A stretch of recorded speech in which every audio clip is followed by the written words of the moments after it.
السلام عليكم ورحمة الله وبركاته. أعوذ بالله من الشيطان الرجيم. بسم الله الرحمن الرحيم. رب اشرح لي صدري ويسر لي أمري واحلل عقدة من لساني يفقهوا قولي. رب زدني علما نافعا.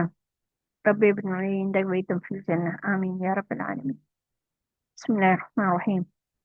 പ്രിയ കൂട്ടുകാരെ, എന്തൊക്കെ വിശേഷം? എല്ലാവരും സുഖമായിട്ട് സന്തോഷമായിട്ട് ഹാപ്പി ആയിട്ട് കഴിയുമെന്ന് എനിക്ക് തോന്നുന്നു.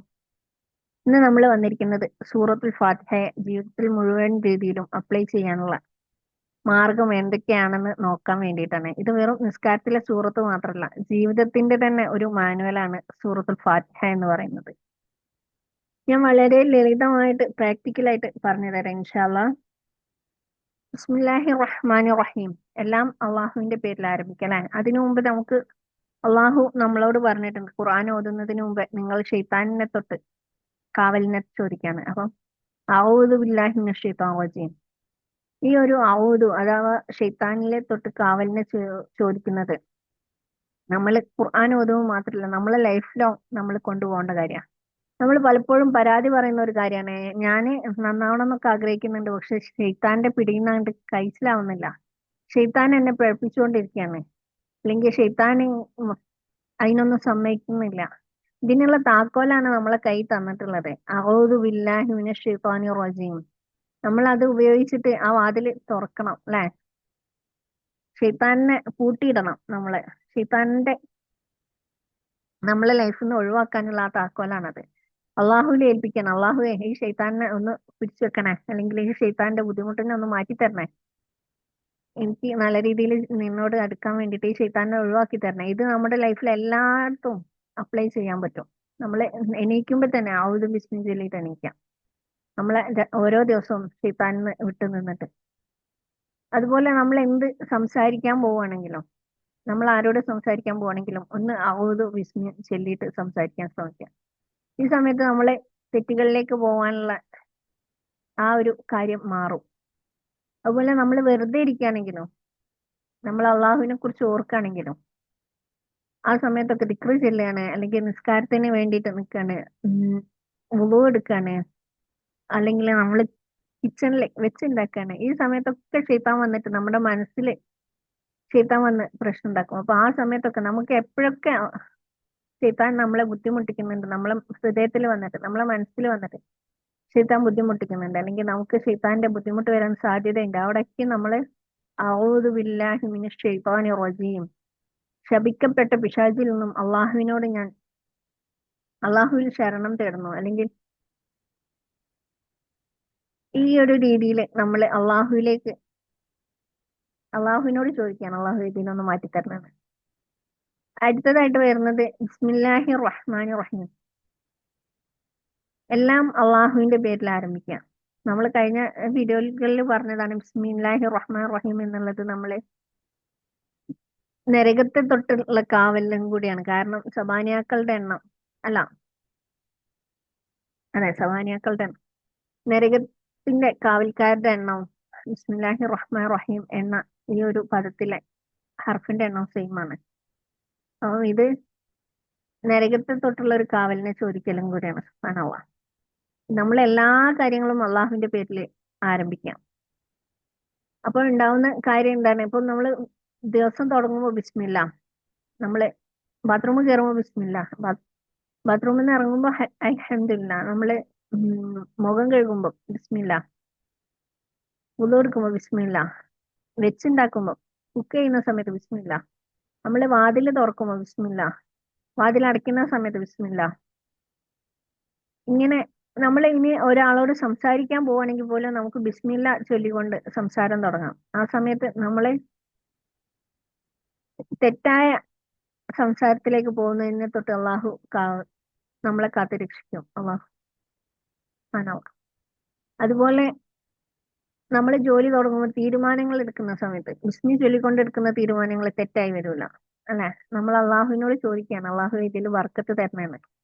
ഈ രീതിയിൽ നമുക്ക് നമ്മുടെ ലൈഫിലോ നമുക്ക് ബിസ്മി കൊണ്ടുപോകാൻ കഴിയും.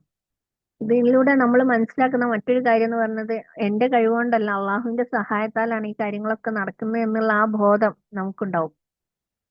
നമ്മുടെ ഉള്ളിലുള്ള അഹങ്കാരം കുറഞ്ഞിട്ട് നമുക്ക് ബർക്കത്ത് കൂടുന്ന ഒരു അവസ്ഥ വരും.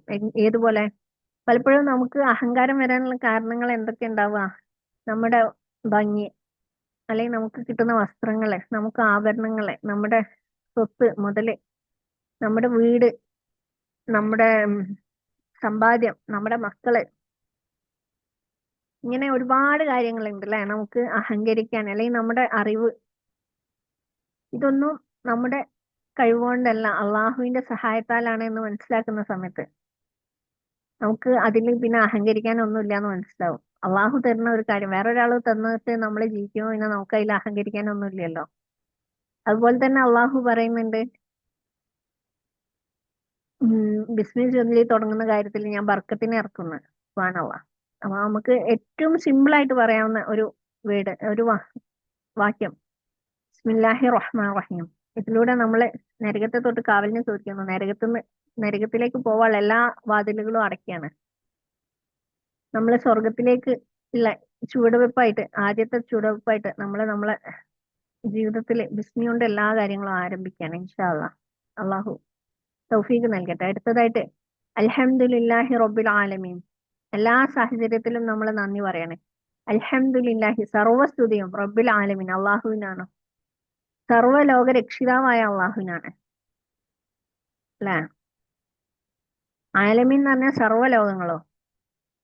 അപ്പം സർവ്വലോക രക്ഷിതാവ് റബ്ബാണ്. സർവ്വലോകങ്ങളുടെയും രക്ഷിതാവായ അള്ളാഹുവിനാണ് സർവ്വസ്തുതിയും എല്ലാവിധ നന്ദിയും. എല്ലാ സാഹചര്യത്തിലും നമ്മൾ നന്ദി പറയുന്നുണ്ട്. പലപ്പോഴും നമ്മളെ ജീവിതത്തിൽ നല്ലതിന് മാത്രം നന്ദി പറയുന്ന ഒരു സിസ്റ്റം വരാറുണ്ട്. അതല്ല ശരി. കാരണം നമ്മള് നല്ലതാണെന്ന് കരുതുന്നതും ചീത്തയാണെന്ന് കരുതുന്നതും എല്ലാം അള്ളാഹുവിൽ നിന്ന് ഉള്ളതാണ് അല്ലെ. ഒരുപക്ഷെ ഒരു ചീത്ത നമുക്ക് പിന്നീട് അത് നല്ലതായി വരാം.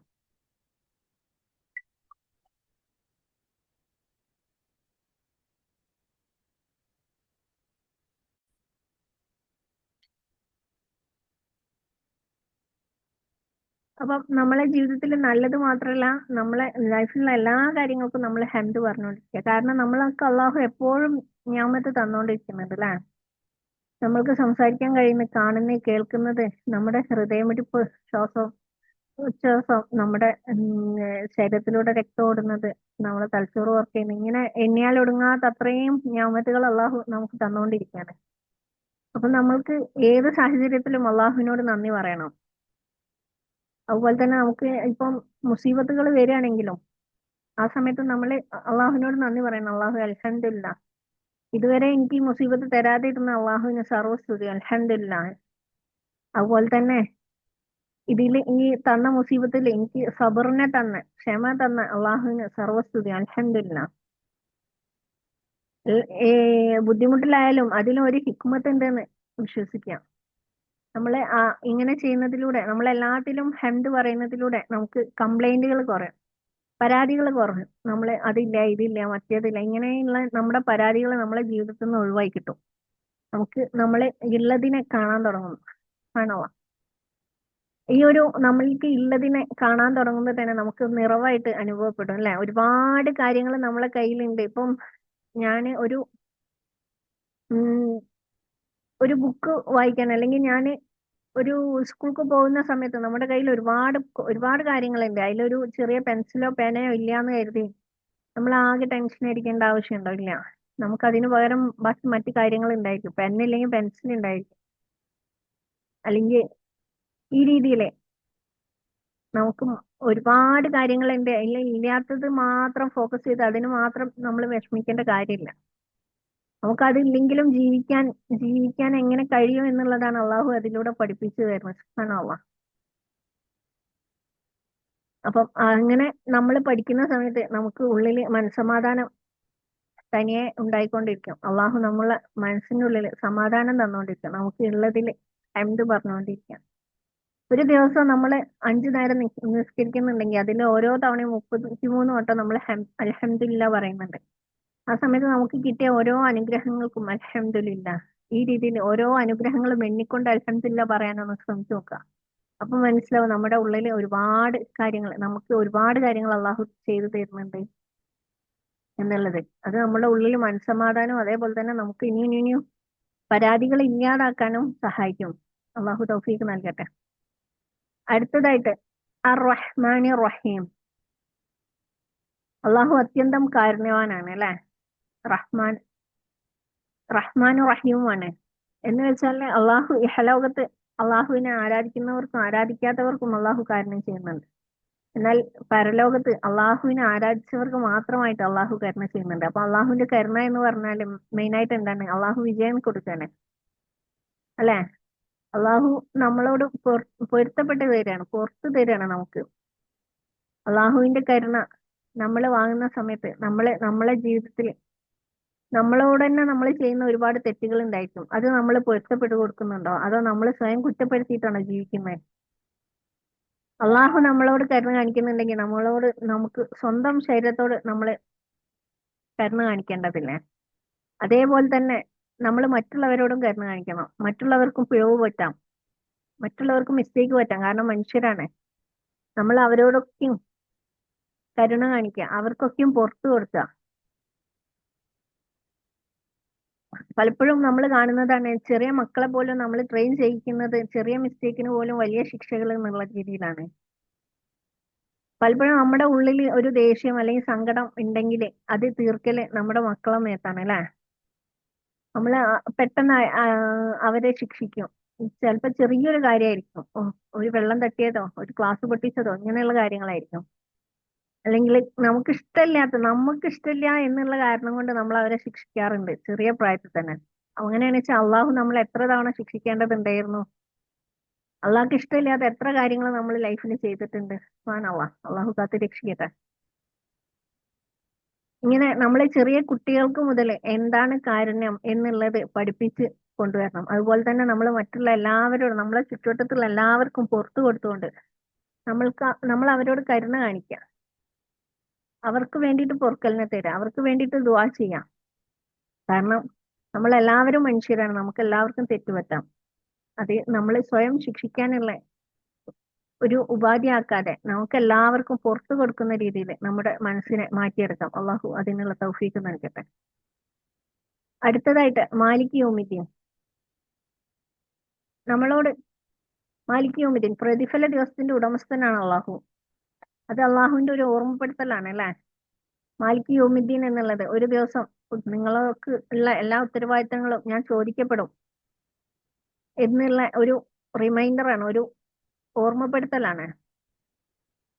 അത് ജീവിതത്തിൽ എങ്ങനെയെന്ന് ചോദിച്ചാല് അള്ളാഹു നമ്മളോട് നിനക്ക് ഞാൻ തന്ന ജീവിതം നീ എങ്ങനെ ചെലവഴിച്ചു, നിന്റെ ഉത്തരവാദിത്തങ്ങൾ എന്തൊക്കെ നിറവേറ്റി എന്ന് ചോദിക്കുന്ന സമയത്ത് നമ്മൾ എന്തൊക്കെ പറയാനുള്ളത് എന്നൊന്ന് ഇപ്പോൾ ഒന്ന് സ്വയം ചിന്തിച്ചു നോക്കാം. അള്ളാഹുവിനോടുള്ള എന്തൊക്കെ ഉത്തരവാദിത്തങ്ങളാണ് നമ്മൾ നിറവേറ്റിയത് എന്നുള്ളത്. ഇങ്ങനെ ചിന്തിക്കുന്ന സമയത്ത് നമുക്ക് പാപങ്ങളിൽ നിന്ന് മാറാൻ ഒരു ഓർമ്മപ്പെടുത്തലാണ് ഈ ഒരു മാലിക് യൗമിദ്ദീൻ. അള്ളാഹു പ്രതിഫല ദിവസത്തിന്റെ ഉടമസ്ഥനാണെന്ന് പറയുന്നത്. പലപ്പോഴും നമുക്കറിയാം, നമ്മളെ ജീവിതത്തിൽ പലപ്പോഴും മറ്റുള്ളവർക്കാണ് കൂടുതൽ വാല്യൂ കൊടുക്കുക. അള്ളാഹ്ക്ക് ഇഷ്ടമില്ലാത്ത കാര്യമാണെങ്കിലും മറ്റുള്ളവരെ എന്ത് ചെയ്യുന്നു, എന്ത് വിചാരിക്കുന്നു വിചാരിച്ചിട്ട് അവരെ എന്നെ പറ്റി എന്ത് കരുതെന്ന് തോന്നിയിട്ട് നമ്മൾ പലപ്പോഴും ഹറാമിലേക്ക് പോവാറുണ്ട്. അള്ളാഹു കാത്ത് രക്ഷിക്കട്ടെ.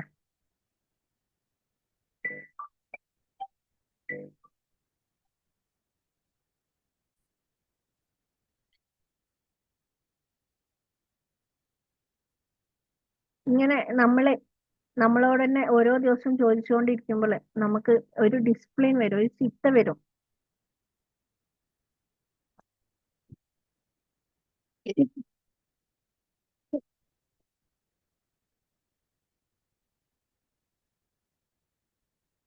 അള്ളാഹു നമ്മളോട് ചോദിക്കാണ്, നിന്റെ ജീവിതത്തിൽ എല്ലാ ഉത്തരവാദിത്തങ്ങളും നിറവേറ്റിയിട്ടുണ്ടോ? പ്രത്യേകിച്ചും എന്നോടുള്ള ഉത്തരവാദിത്തങ്ങൾ നിറവേറ്റിയിട്ടുണ്ടോ? ഞാൻ പറഞ്ഞ കാര്യങ്ങൾ നീ ചെയ്തിട്ടുണ്ടോ? ഈ രീതിയിൽ അള്ളാഹു നമ്മളോടൊന്ന് ചോദ്യം ചോദിച്ചാൽ നമ്മളെ ഉത്തരവ് എന്തായിരിക്കും? നമ്മൾ ഓരോ ദിവസവും കിടക്കാൻ പോകുന്ന സമയത്ത് നമ്മൾ ചിന്തിക്കേണ്ട കാര്യങ്ങളാണ്. ഇതിനനുസരിച്ച് ഈ ഒരു ക്വസ്റ്റ്യന് ആൻസർ ആയിട്ട് നമ്മുടെ ലൈഫിനെ മാറ്റുകയാണെങ്കിൽ നമ്മളെ ജീവിതത്തിൽ ഒരു ചിട്ട വരും. അള്ളാഹുലേക്ക് അള്ളാഹു ഇഷ്ടപ്പെടുന്ന രീതിയിൽ ജീവിക്കാനുള്ള ഒരു ചിട്ട നമ്മൾ ഉണ്ടാക്കിയെടുക്കും. അള്ളാഹു തൗഫീക്ക് നൽകട്ടെ. അതുപോലെ തന്നെ നമ്മുടെ ഓരോ നന്മകളും നമ്മളേക്ക് ഓർത്തെടുക്കാവുന്ന രീതിയിലായിരിക്കും പിന്നീട് നമ്മൾ ചെയ്യുന്നത്. നമ്മൾ കണക്ക് കൂട്ടും, ഓക്കെ, ഇന്ന് എന്തൊക്കെയാണ് തെറ്റ് ചെയ്തത്, നാളെ ഇനി ആ തെറ്റുകൾ ആവർത്തിക്കാതിരിക്കണം.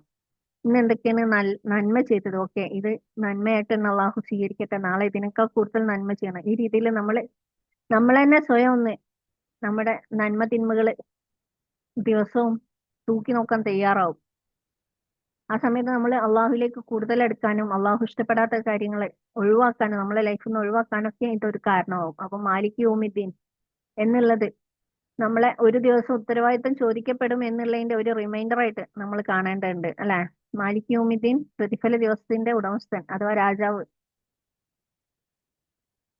അടുത്തതായിട്ട് ഇയ്യാക നഅ്ബുദു വ ഇയ്യാക നസ്തഈൻ, ഞാൻ നിന്നെ മാത്രം ആരാധിക്കുന്നു, നിന്നോട് മാത്രം സഹായം ചോദിക്കുന്നു. പലപ്പോഴും നേരത്തെ പറഞ്ഞ പോലെ തന്നെ നമ്മൾ ആരാധിക്കുന്നത് അള്ളാഹുവിനെ ആണെങ്കിലും നമ്മൾ സന്തോഷിപ്പിക്കുന്നത് നമ്മളെ കൂടെ ഉള്ളവരായിരിക്കും. അത് അള്ളാഹുവിന് ഇഷ്ടപ്പെട്ട രീതിയിലാണ് സന്തോഷിപ്പിക്കുന്നതെന്നുണ്ടെങ്കിൽ അത് അള്ളാഹ്ക്ക് ഇഷ്ടമാണ്. എന്നാൽ അള്ളാഹു വിരോധിച്ച രീതിയിൽ, നിരോധിച്ച രീതിയിൽ, ചെയ്യരുതെന്ന് പറഞ്ഞ രീതിയിലാണ് നിങ്ങൾ അല്ലെങ്കിൽ നമ്മളെ മറ്റുള്ളവരെ സന്തോഷിപ്പിക്കുന്നതെന്നുണ്ടെങ്കിൽ നമ്മുടെ ജീവിതം എന്താവും? വഴികേടിലായി മാറും അല്ലെ. അപ്പം ഇന്നു മുതൽ നമ്മൾ ആളുകൾ എന്ത് കരുതും എന്നുള്ളത് ഒഴിവാക്കിക്കൊണ്ട് അള്ളാഹു എന്ത് കരുതും, ഇത് അള്ളാഹ്ക്ക് ഇഷ്ടമുള്ള കാര്യമാണോ ഇഷ്ടമില്ലാത്ത കാര്യമാണോ, ഇഷ്ടമില്ല എന്നുണ്ടെങ്കിൽ അത് അവിടെ ഒഴിവാക്കാം. അള്ളാഹ്ക്ക് ഇഷ്ടമുള്ള രീതിയിൽ ജീവിക്കാൻ ശ്രമിക്കുക. കാരണം അള്ളാഹു ആണ് നമുക്ക് പ്രതിഫലം തരുന്നത്, ആളുകൾ നമുക്ക് പ്രതിഫലം തരുന്നില്ല. അതുപോലെ തന്നെ നമ്മൾ ദുആഇനെ അവസാനത്തെ ഓപ്ഷൻ ആക്കുന്നതിന് പകരം ആദ്യത്തെ ഓപ്ഷൻ ആദ്യം തന്നെ ദുആ ചെയ്യുന്ന രീതിയിലേക്ക് മാറ്റാം. അള്ളാഹുവെ ഞാൻ ഇങ്ങനെ ചെയ്യാൻ പോകുന്നുണ്ട്, നീ ഇതിൽ ബർക്കത്തിനെ നൽകണേ. അള്ളാഹുവെ ഞാൻ നിന്നോട് സഹായം ചോദിക്കാനേ. പലപ്പോഴും നമ്മളെ ചെയ്യുന്ന ഒരു കാര്യം ഒരു മിസ്റ്റേക്ക് ആണെന്ന് പറയാം. നമ്മൾക്കൊരു ആഗ്രഹമുണ്ട്. ഇപ്പം ഈ ഇന്ന ഇപ്പം ഏറ്റവും സിമ്പിൾ ആയിട്ട് പറയുകയാണെങ്കിൽ എനിക്ക് ഇന്ന ലെവലിൽ എത്തണം, ലൈഫിൽ ഇന്ന രീതിയിലേക്ക് എത്തണം.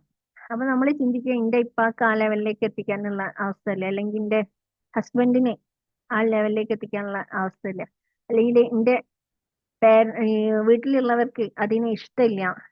നമ്മൾ ചിന്തിക്കേണ്ട കാര്യം അള്ളാഹ്ക്ക് ഇഷ്ടപ്പെടുന്ന കാര്യമാണോ നീ ആഗ്രഹിക്കുന്നത്? ഓക്കെ, ഏറ്റവും ചെറിയ കാര്യം ഏറ്റവും സിമ്പിൾ ആയിട്ട് പറയുകയാണെങ്കിൽ ഇപ്പൊ നമുക്ക് മക്കത്തേക്ക് പോവാൻ ആഗ്രഹമുണ്ട്, പക്ഷെ സാഹചര്യങ്ങളൊന്നും നമുക്ക് അനുകൂലമല്ല. ആ സമയത്ത് നമ്മള് ദുആ ചെയ്യേണ്ടത് എന്താണ്? നമ്മളെ വിചാരിക്കും ഓക്കെ എനിക്ക് മക്കത്തേക്ക് പോവാൻ എന്റെ ഹസ്ബൻഡിനോട് ഇങ്ങനെ പറയാ, കുറെ പറഞ്ഞു നോക്കാം എന്തെങ്കിലും ഇന്ന മക്കത്തേക്ക് കൊണ്ടുപോകണേ, അല്ലെങ്കിൽ നമുക്ക് പേരൻസിനോട് ഇന്ന മക്കത്തേക്ക് കൊണ്ടുപോകാൻ പറയാം. ഈ രീതിയിലായിരിക്കും നമ്മൾ ചിലപ്പോൾ ചിന്തിക്കുക. അതിനു പകരം നമ്മളെ ലൈഫിൽ എന്തൊക്കെ കാര്യങ്ങൾ നമുക്ക് ആവശ്യങ്ങൾ ഉണ്ടെങ്കിലും അത് ആദ്യം അള്ളാഹുവിനോ പറയാം. അള്ളാഹുവെ എനിക്ക് ഇങ്ങനെ ഒരു ആഗ്രഹം ഉണ്ട്, അല്ലെങ്കിൽ ഇങ്ങനെ ഒരു ആവശ്യമുണ്ട്, അള്ളാഹുവെ നീ ഇത് നേരായ മാർഗത്തിൽ നടത്തി തരണേ. നമ്മൾ എപ്പോഴും അള്ളാഹുവിനോട് ദുആ ചെയ്യേണ്ട ഒരു കാര്യമാണ് നേരായ മാർഗത്തിൽ നടത്തി തരണേ. കാരണം നമുക്ക് മായിഷത്ത് രണ്ട് രീതിയിലും തരാൻ പറ്റും അള്ളാഹ്ക്ക് അല്ലെ, നല്ല മാർഗത്തിലും ഹറാമായ മാർഗത്തിലും. അപ്പൊ നമ്മൾ എപ്പോഴും ദുആ ചെയ്യേണ്ടത് നല്ല മാർഗത്തിൽ മാത്രം കിട്ടുന്നതിന് വേണ്ടിയിട്ടാണ്. അതുപോലെ തന്നെ നമ്മൾ എന്ത് കാര്യങ്ങളും അള്ളാഹുവിനോട് ഫസ്റ്റ് ദുആ ചെയ്യുക, അതിന്റെ ശേഷം മനുഷ്യന്മാരുടെ അടുത്തേക്ക് പോവാം. അപ്പോഴാണ് നമ്മളെ നിന്നോട് മാത്രം സഹായം ചോദിക്കുന്നു എന്ന് പറയാം ഉള്ള രീതിയിലാവാം. കാരണം അള്ളാഹുവിനോട് സഹായം ചോദിച്ചിട്ട് അള്ളാഹു ആണ് മറ്റുള്ളവരെ നമ്മുടെ ലൈഫിലേക്ക് എത്തിക്കുന്നത്, അല്ലെങ്കിൽ അവരെ കൊണ്ട് നമ്മളെ കാര്യങ്ങൾ ചെയ്യിപ്പിച്ചു തരുന്ന അള്ളാഹു ആണ്. ആ ഓർമ്മ ഉണ്ടായിരിക്കാം. ഇതിലൂടെ നമ്മൾ എല്ലാ കാര്യത്തിനും അള്ളാഹുവിനെ ആശ്രയിക്കുന്നതിലേക്ക് മാറും. നമ്മുടെ ലൈഫിൽ ആളുകളെ ആശ്രയിക്കുന്നതിന് പകരം എല്ലാ കാര്യത്തിനും അള്ളാഹുവിനെ ആശ്രയിക്കുന്ന രീതിയിലേക്ക് നമ്മൾ എത്തും. അത് നമ്മുടെ ഉള്ളിൽ ഒരു പവർഫുൾ ആയിട്ടുള്ള ഒരു സ്ട്രെങ്ത് ആയിരിക്കും, ഒരു ശക്തിയായിരിക്കും നമ്മുടെ മനസ്സിനുള്ള. കാരണം നമ്മൾ അള്ളാഹുവിനെ ആശ്രയിക്കുന്ന സമയത്ത് പിന്നെ നമുക്ക് ഒന്നിനും ഒരു കുറവ് വരൂല അല്ലെ. നമ്മൾ അത്രയും വലിയ ഒരാളെയാണ് ആശ്രയിക്കുന്നത്. അതുപോലെ ഇഹ്ദിന സിറാത്തൽ മുസ്തഖീം, എന്നെ നേരായ വഴിയിൽ നയിക്കണേ. ഈ നേരായ വഴി എന്ന് പറഞ്ഞാൽ എന്താണ്? നമുക്ക് രണ്ട് വഴിയാണ് അള്ളാഹു തന്നിട്ടുള്ളത്, ഒന്ന് തെറ്റായ വഴിയും ഒന്ന് നേരായ വഴിയും. തെറ്റായ വഴി കൂടി പോയാൽ നരകത്തിലെത്താം, നേരായ വഴിയിലൂടെ പോകണമെങ്കിൽ സ്വർഗത്തിലെത്താം. നമ്മൾ ഓരോ നിസ്കാരത്തിലും 4 റക്അത്തിലും 2 റക്അത്തിലും ഒക്കെ അള്ളാഹുവിനെ ചോദിക്കുന്നത് എന്നെ നേരായ വഴിയിൽ നയിക്കണമെന്നാണ്. അള്ളാഹു അപ്പം കാണിച്ചു തന്നിട്ടുണ്ട് നമുക്ക് ഹിദായത്തിലൂടെ, ഇതാണ് നേരായ വഴി, ഇതാണ് തെറ്റായ വഴി എന്ന്. ഇത് നമ്മളെ അള്ളാഹിനോട് നേരായ വഴിയിൽ ചോദിച്ചിട്ട് തെറ്റായ വഴിയിലൂടെ പോവാണെങ്കിൽ അള്ളാഹു അതിന് ഉത്തരവാദിയാണ്. അല്ല, അതിന് നമ്മളാണ് ഉത്തരവാദി. അപ്പം നമ്മൾ തന്നെ സ്വയം ചിന്തിക്കേണ്ടതുണ്ട്, ഞാൻ നേരായ വഴി തന്നെയാണോ പോണത്? അള്ളാഹു എന്നോട് നേരായ വഴിയിൽ ആക്കി തരണേന്ന് ചോദിക്കുന്ന സമയത്ത് അള്ളാഹു കാണിച്ചു തന്നിട്ടുണ്ടെങ്കിൽ നേരായ വഴി ഏതാണെന്ന്, എന്നിട്ടും ഞാൻ നേരായ വഴി തന്നെയാണോ പോണതെന്ന് നമ്മൾ സ്വയം ചിന്തിക്കേണ്ടതുണ്ട്. അതുപോലെ ജീവിതത്തിൽ കൺഫ്യൂഷൻ ഉണ്ടാവാം, ഇതാണോ ശരി അതാണോ ശരി, എന്താണ് തീരുമാനം എടുക്കേണ്ടത്. ഈ സമയത്തും നമുക്ക് അള്ളാഹുവിനോട് ചോദിക്കാൻ പറ്റും, അള്ളാഹുവെ ഇന്ന നേരായ വഴിയിൽ ഏതാണ് ശരിയായ ചോയ്സ് എന്ന് കാട്ടി തരണേന്നുള്ളത്. സത്യത്തില് നമ്മള് ഒരു അഹങ്കാരായിട്ടല്ല, ഓക്കെ ഞാൻ ഈ വഴിയിലേ പോവുള്ളൂ എന്നുള്ള രീതിയിലല്ല, മറിച്ച് അള്ളാഹുവിനോട് തേടാണ്, അള്ളാഹുവെ എനിക്ക്, ഞാനൊന്നും അറിയാത്ത ആളാണ്, ഒരു അഹങ്കാരം ഉള്ളിലില്ലാതെ ഞാൻ അറിയാത്ത ആളാണ്, നിനക്കാണ് എല്ലതും അറിയുന്നത്, അതുകൊണ്ട് നീ നേരായ വഴി എനിക്ക് കാണിച്ചു തരണേന്ന് അള്ളാഹുവിനോട് തേടുന്ന രീതിയിൽ നമ്മൾ ദുആ ചെയ്യണം. ഇതിലൂടെ നമുക്കൊരു ക്ലാരിറ്റി കിട്ടും. നമ്മൾ എന്നും ഈ ഒരു ഞാൻ നമ്മൾ സ്വയം ചിന്തിക്കാനേ, ഞാൻ ഈ പോകുന്ന നേരായ വഴിയിലാണോ, അള്ളാഹു എനിക്ക് നേരായ വഴി കാണിച്ചു തരുന്നുണ്ട്, ആ വഴി തന്നെയാണോ ഞാൻ പോകുന്നത് എന്ന് ഡെയിലി നമ്മൾ നമ്മളോട് തന്നെ ചോദിക്കുകയാണെങ്കിൽ നമുക്കൊരു ക്ലാരിറ്റി കിട്ടും. ഓക്കെ, ഒരു ഉറപ്പ് കിട്ടും, ഇതാണ് നേരായ വഴി, ആ വഴിയിലാണ് ഞാൻ പോകേണ്ടത്, ഇന്ന കാര്യങ്ങളാണ് ഞാൻ ചെയ്യേണ്ടത്, ഇതാണ് എൻ്റെ ഡെയിലി ചെയ്യേണ്ട റുട്ടീന്, അല്ലെങ്കിൽ ഇതാണ് എൻ്റെ ദിവസവും ചെയ്യേണ്ട കാര്യങ്ങൾ, ഞാൻ അള്ളാഹുവിന് വേണ്ടി ഇന്ന കാര്യങ്ങളാണ് ചെയ്യേണ്ടത്. അതേപോലെ തന്നെ നമുക്ക് ശരിയായ തീരുമാനങ്ങൾ എടുക്കാനും കഴിയും അതിലൂടെ. അടുത്തതായിട്ട് സിറാത്തൽ ലദീന അൻഅംത അലൈഹിം, നന്മയുള്ളവരുടെ വഴിയാകണം എന്റെ വഴി. അതെ, നീ അനുഗ്രഹിച്ചവരുടെ വഴിയിൽ, അല്ലെ, നീ അനുഗ്രഹിച്ചവരുടെ വഴിയിൽ. അള്ളാഹു അനുഗ്രഹിച്ചവർ ആരൊക്കെയാണ്? നബിമാര്, മുർസലീങ്ങള്, സ്വഹാബാക്കള്, സ്വാലിഹീങ്ങൾ, ഇങ്ങനെയുള്ളവരാണ് അള്ളാഹു അനുഗ്രഹിച്ചത്. കാരണം അള്ളാഹു അനുഗ്രഹിച്ചവർക്കാണ് സ്വർഗം കിട്ടുന്നത്. ആ വഴിയിലാവാനാണ് നമ്മൾ അള്ളാഹുവിനോട് ദുആ ചെയ്യുന്നത്. അപ്പം ജീവിതത്തില് നമ്മള് നല്ല ആളുകളെ തെരഞ്ഞെടുക്കുക എന്നുള്ളത് ഒരു പ്രധാന കാര്യമാണ്. ജീവിതത്തിൽ നമ്മൾ നല്ല ആളുകളെ കൂടെ കൂട്ടുകൂടുമ്പോഴാണ് നമുക്ക് ശരിയായ നന്മയുള്ളവരുടെ വഴിയിലേക്ക് തിരിയാൻ കഴിയാം, എളുപ്പത്തിൽ തിരിയാൻ കഴിയാം. തെറ്റായ കമ്പനിയോ നെഗറ്റിവിറ്റിയോ അല്ലെങ്കിൽ അഹങ്കാരം ഉള്ളവരൊക്കെ ആണെന്നുണ്ടെങ്കിൽ നമ്മളും ഏകദേശം അതേ രീതിയിൽ, ഏതുപോലെ ചാണകത്തിനോട് ചാരിയ ചാണകം മണക്കും, മുല്ലപ്പൂ ചാരിയ മുല്ലപ്പൂ മണക്കും എന്നുള്ള രീതിയിൽ. നമുക്കറിയാം, ഈ മൂസാ നബി അലൈഹി സ്വലാമിനെ വളർത്തിയ ഫിറഔന്റെ ഭാര്യ, അല്ലെ, അവര് ഫിറഔന്റെ ഭാര്യ ആണെങ്കിലും അവര് ചാരിയിട്ടുണ്ടാവുക മൂസാ നബി അലൈഹി ഇസ്ലാമിലേക്കായിരിക്കും. അതുകൊണ്ടാണ് മൂസാ നബി അലൈഹി ഇസ്ലാമിന്റെ ആ ഒരു ഉം, മുല്ലപ്പൂവിന്റെ ഗന്ധം പോലെ ഹിദായത്ത് അവർക്ക് കിട്ടിയത്. നേരെ മറിച്ച് ഉം, ഫിറൗനിലേക്കാണ് അവര് ചായഞ്ഞിരുന്നതെങ്കിൽ അവരും തീർച്ചയായിട്ടും തെറ്റിലേക്ക് അകപ്പെട്ടു പോയിരുന്നു. സുബ്ഹാനല്ലാഹ്. അതേപോലെ തന്നെയാണ് നമ്മളെ അവസ്ഥയും. നമ്മള് നന്മയുള്ളവരുടെ വഴി വേണമെന്ന് പറഞ്ഞിട്ട് നമ്മള് നന്മയുള്ളവരുടെ കൂടെ കൂടാതെ തെറ്റായ കമ്പനിയില്, തെറ്റായ കൂട്ടുകെട്ടില് പോയിട്ട് നിൽക്കണേ, അല്ലെങ്കിൽ നെഗറ്റിവിറ്റി നിറഞ്ഞ അള്ളാഹുവിനോട് ഇടപഴകുന്ന, അല്ലെങ്കിൽ അള്ളാഹുവിന്റെ നേരായ വഴിയിൽ സഞ്ചരിക്കാത്തവരുടെ കൂടെ കൂടിയിട്ട് എന്നെ നേരായ വഴിയിലാക്കണേന്ന് പറയല്ല ചെയ്തത്. മറിച്ച് നമ്മൾ നല്ല ആളുകളെ തെരഞ്ഞെടുക്കുക, നല്ല കൂട്ടുകാരെ തെരഞ്ഞെടുക്കുക, സ്വർഗത്തിലേക്കുള്ള കൂട്ടുകാരെ തെരഞ്ഞെടുക്കുക, അവരോടൊപ്പം ആവാം. എന്നിട്ട് അള്ളാഹുവിനോട് പറയാം, അള്ളാഹുവെ നന്മയുള്ളവരുടെ വഴിയിൽ തന്നെ ഇനി ആക്കണേ എന്നുള്ളത്.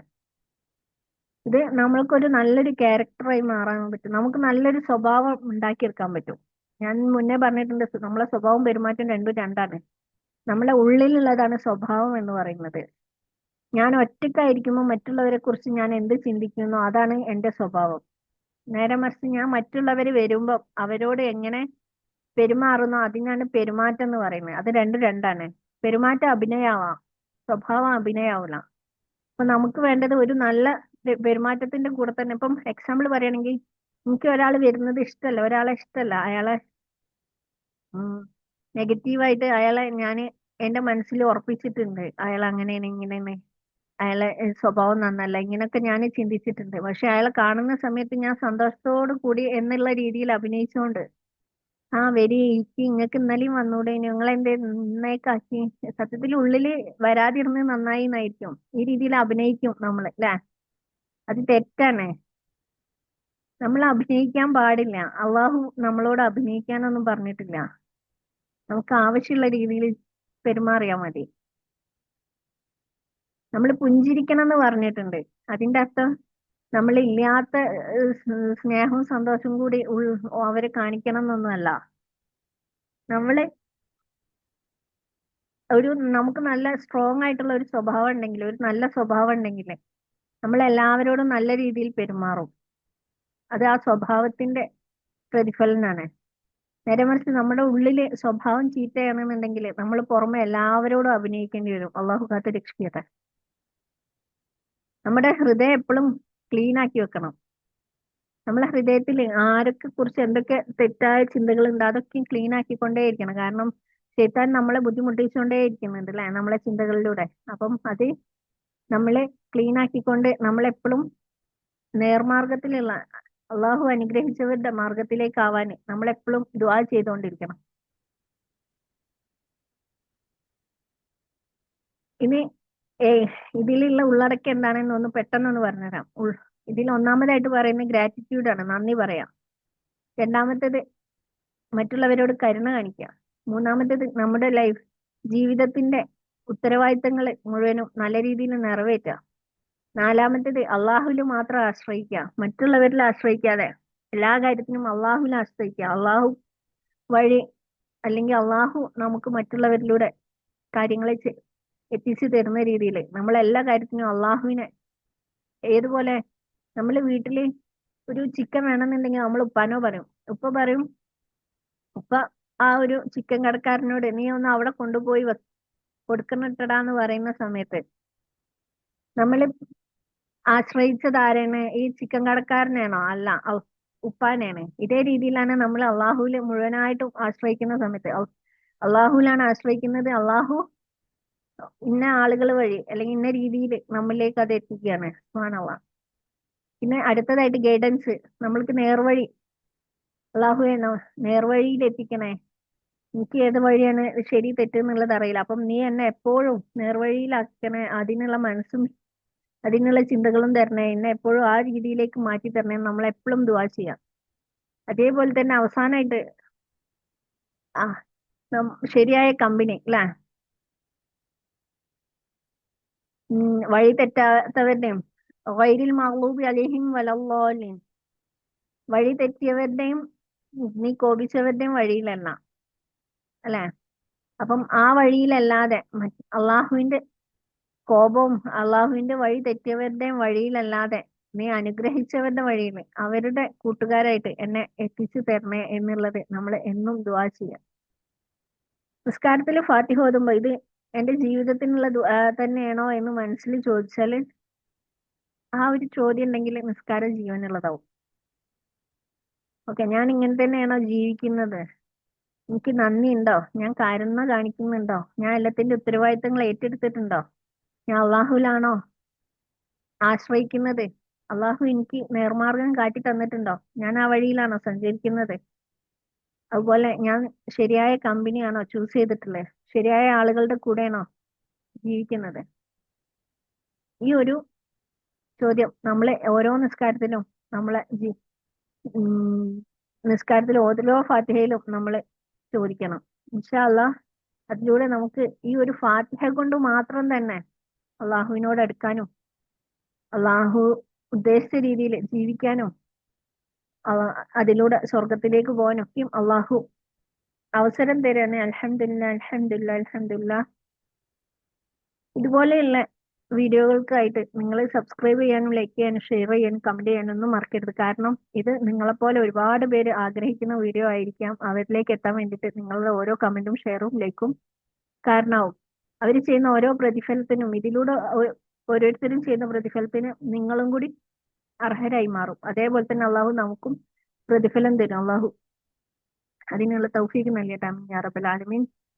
അതുപോലെ സ്ത്രീകൾക്ക് മാത്രമായിട്ട് ഞങ്ങൾ നടത്തുന്ന കോഴ്സ് ഖുർആൻ തജ്വീദ് തഫ്സീർ തർജമ, എങ്ങനെ നല്ല ഹാപ്പി ആയിട്ടുള്ള മുസ്ലിമയായി ജീവിക്കാം എന്നുള്ള കോഴ്സ് നടത്തുന്നുണ്ട്. അപ്പം ആ കോഴ്സിൽ ജോയിൻ ചെയ്യാൻ താല്പര്യമുള്ളവർ താഴെ കമന്റ് ബോക്സിൽ നോക്കുക. ഇൻഷാ അല്ലാഹ് ഞാൻ കമന്റ് ബോക്സിൽ ലിങ്ക് പിൻ ചെയ്യാം. മാസം 300 രൂപയാണ് ഫീസ് വരുന്നത്. ഇൻഷാ അല്ലാഹ് താല്പര്യമുള്ളവര് ജോയിൻ ചെയ്യാം. ഇനി മറ്റൊരു വീഡിയോ ആയിട്ട് വീണ്ടും വരാമെന്ന പ്രതീക്ഷയോടെ അസ്സലാമു അലൈക്കും വറഹ്മത്തുള്ളാഹി വബറകാതുഹു.